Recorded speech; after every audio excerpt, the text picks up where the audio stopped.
اور بندہ اگر اس تذکرے کو محبت اور احترام سے نہ سنے تو پھر اس تذکرہ سننے کا کوئی فائدہ بندے کو حاصل نہیں ہوتا. اس تذکرہ سننے کا کوئی بندے کو حاصل نہیں ہوتا. حضرت عباس فرماتے ہیں، وہ میں بات آپ کے سامنے جو کر رہا تھا کہ حضور کی رحمت وہ کل کائنات کے لیے، وما ارسلناک الا رحمۃ للعالمین، عالمین فرما کر ہر چیز کو شامل فرما دیا. جیسے فرمایا تھا نا کہ الحمدللہ رب العالمین، حمد اللہ کے لیے ہے جو عالمین کا رب ہے. تو اس بات میں اشارہ کر دیا کہ جہاں جہاں تک خدا کی خدائی ہے وہیں وہیں تک مصطفیٰ کی رحمتوں کے دریا ہے.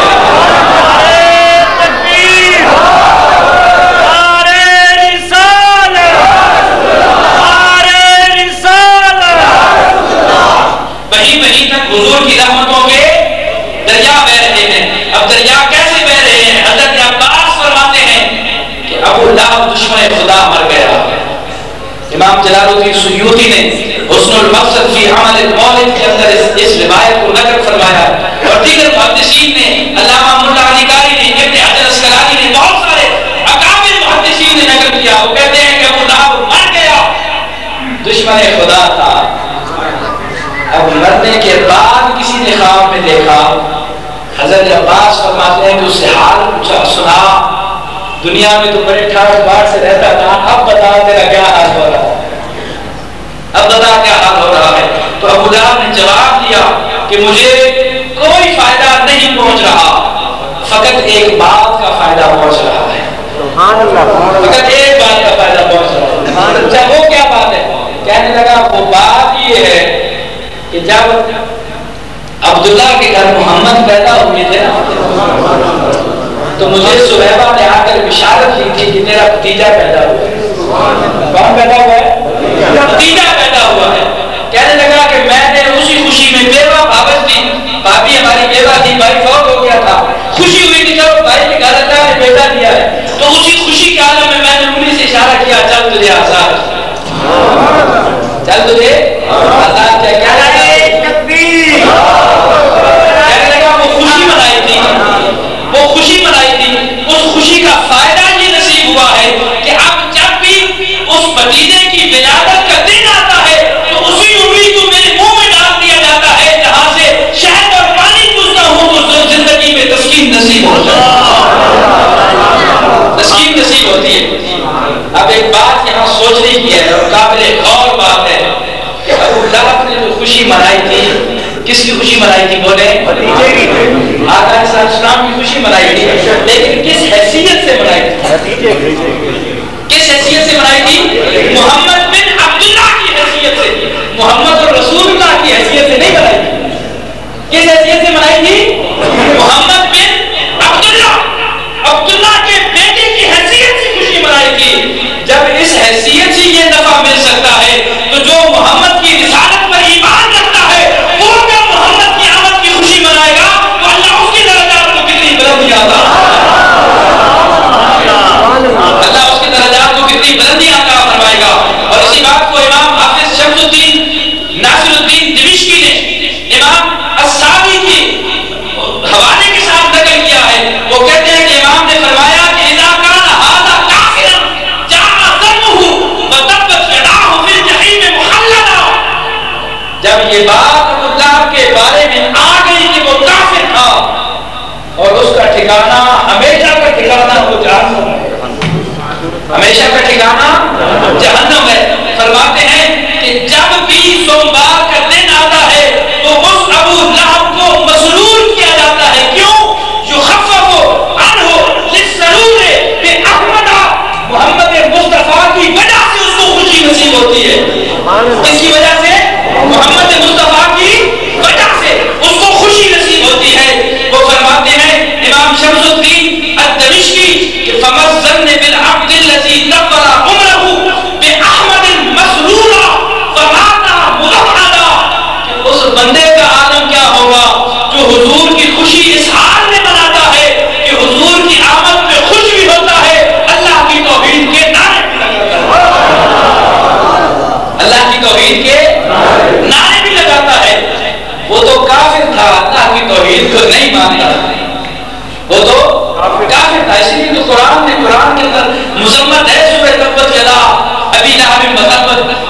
اندر اللہ نے پوری صورت نازل کی، لیکن پھر بھی حضور کی آمد کی خوشی منائی، اللہ نے اس کو بھی اجر دیا۔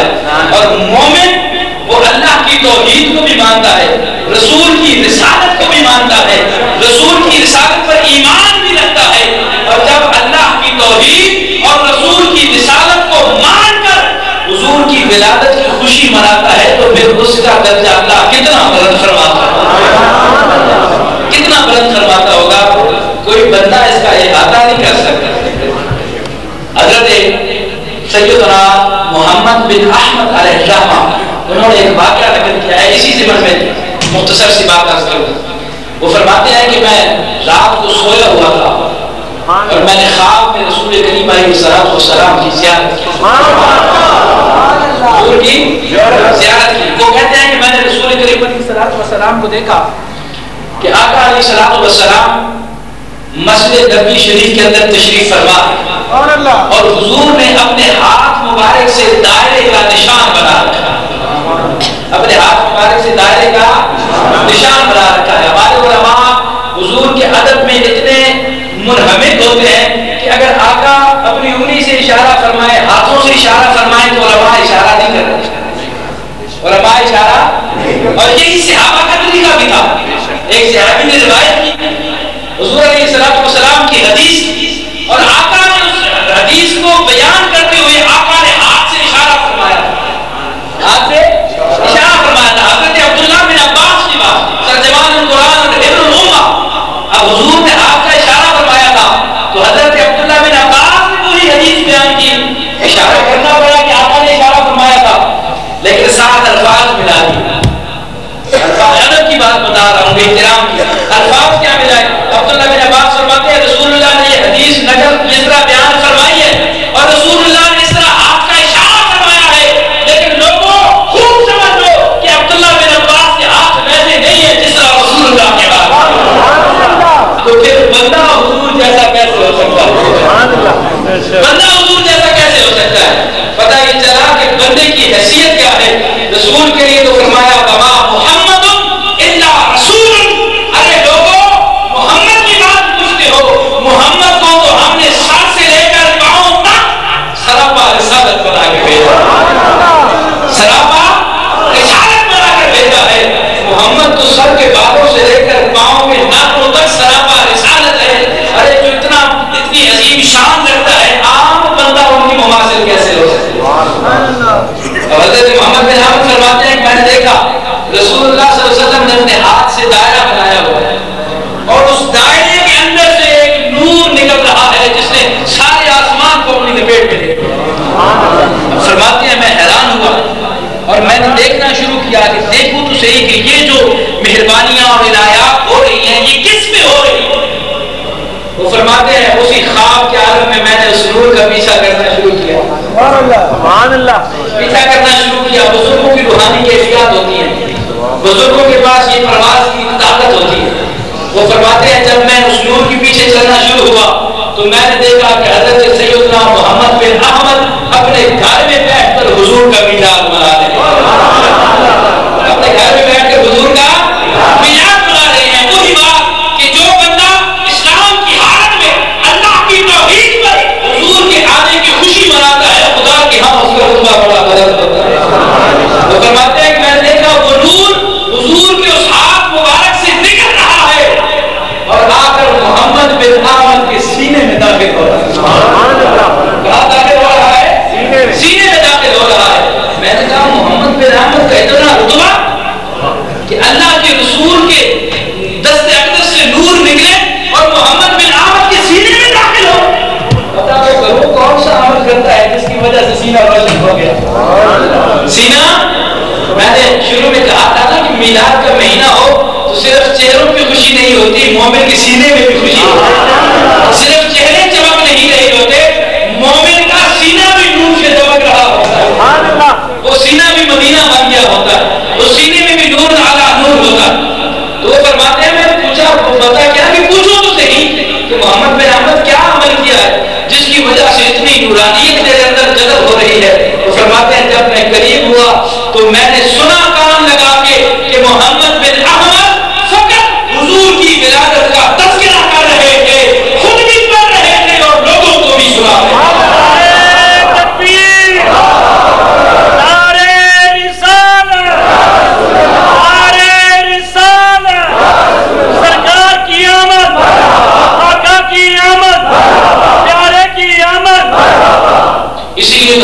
علماء فرماتے ہیں کہ جو حضور کی میلاد کی محفل سجاتا ہے وہ محفل تو ایک دن سجاتا ہے، اللہ اس میلاد کا صدقہ سارا سال اسے عطا فرماتا ہے۔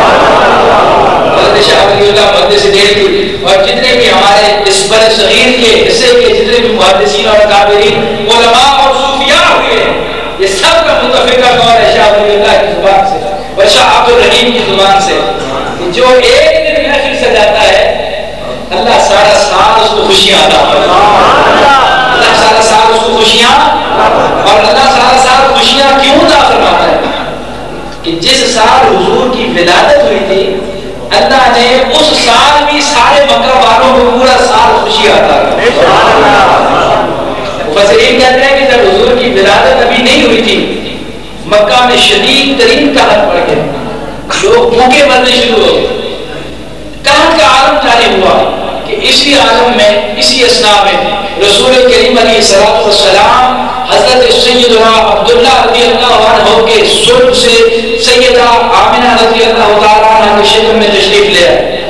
وہ فرماتے ہیں حضور کا صلب عبداللہ سے منتقل ہونا تھا کہ مکہ والوں کی قسمت کا بدلنا تھا، مکہ والوں کی قسمت کا بدلنا تھا۔ جب حساب لگایا نا انہوں نے بعد میں کہ یار وہ سالوں کا جو قحط تھا جس میں لوگ جھنسے ہوئے تھے اور ٹھنسے ہوئے تھے وہ قحط دور کا ہوا، جب حساب لگایا تو حساب وہی بنا کہ جس دن پیارے مصطفیٰ کا دور منتقل ہوا۔ اللہ نے سارے قحط دور فرما دی، اللہ نے ساری پریشانیاں دور فرما دی اور اسی مکہ کے اندر خوشحالی کا دور دورہ اور اتنا اللہ نے کرم فرمایا کہ اس پورے سال کے اندر جتنی مائیں اپنی اولاد سے حاملہ کی اللہ نے سب ماؤں کو اس ایک سال اور ایک رات کے صدقے سے سب کو اس رات میں بیٹے عطا فرمائے، سب کو اس رات میں بیٹے عطا فرمائے۔ اب ایک سوال پیدا ہوتا ہے، مختصر سے عرض کروں کہ بیٹی پیدا ہو تو ہم کہتے ہیں بیٹی اللہ کی رحمت ہے نا، ٹھیک ہے نا، اور حضور کے لیے فرمایا وما ارسلناک الا رحمۃ للعالمین، ہم نے اپنے حبیب کو بھی جہانوں کے لیے رحمت بنا کے بھیجا۔ یہی بات ہے نا، بیٹی پیدا ہوتی ہے کیا کہتے ہیں اللہ کی رحمت ہوئی ہے، تو پھر اللہ کے اس سال بیٹی کیوں عطا فرمائی؟